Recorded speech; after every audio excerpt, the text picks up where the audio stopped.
Hi guys, Mahesh friends. ఆంధ్రప్రదేశ్లో group 1 mains ఎగ్జామ్కి సంబంధించి అప్డేట్ అయితే రావడం జరిగింది.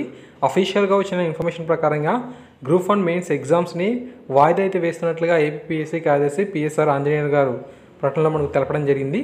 ఫిబ్రవరి 4 నుంచి 16th వరకు 8 సెషన్స్లో ఈ యొక్క ఎగ్జామ్స్ అయితే మనకు జరగాల్సి అయితే ఉంది. అయితే కొన్ని కారణాలు ఇచ్చే ఈ యొక్క ఎగ్జామ్స్ని అయితే వాయిదా వేసినట్లుగా సమాచారం. ఈ నెల 27 నుంచి మళ్ళీ ఈ యొక్క షెడ్యూల్ అయితే ప్రకటిస్తారంట. ఓకే, 27న మనకు పరీక్షలకు సంబంధించి షెడ్యూల్ అయితే వస్తుంది కాబట్టి మరి అభ్యర్థులు ఈ యొక్క సమయాన్ని సద్వినియోగం అయితే చేసుకోవాలి. తప్పకుండా మరింతగా బాగా ప్రిపరేషన్ అయితే అవ్వాల్సిన అవసరం అయితే ఎంతో ఉంది. ఆ తర్వాత మనకు అర్ధ సంవత్సర పరీక్షలకు దరఖాస్తుకు సంబంధించిన అప్డేట్ అయితే రావడం జరిగింది.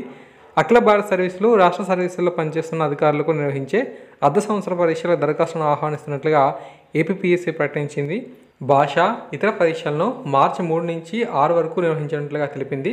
సో వెబ్సైట్ కూడా మనకు ఇచ్చారు. ఓకే, సో ఈ విధంగా అప్డేట్స్ అయితే ఉన్నాయి కాబట్టి తప్పకుండా ఈ ఇన్ఫర్మేషన్ తెలియజేయండి. గ్రూప్ 1 మెయిన్స్ ఎగ్జామ్స్ అయితే వాయిదా పడ్డాయండి. సో వీటికి సంబంధించి మళ్ళీ షెడ్యూల్ని మనకు 27వ తారీఖున రిలీజ్ చేస్తారని చెప్పి అంటున్నారు. అప్పుడు మనకు ఎగ్జామ్ సంబంధించి ఎప్పుడు అనేది డేట్స్ అయితే ఉంటాయనేది కూడా తెలుస్తూ ఉందన్నమాట. తప్పకుండా ప్రతి ఒక్క ఫ్రెండ్కి కూడా అప్డేట్ని అయితే షేర్ అనేది చేయండి ఫేస్బుక్, వాట్సాప్ ద్వారా. Thank you.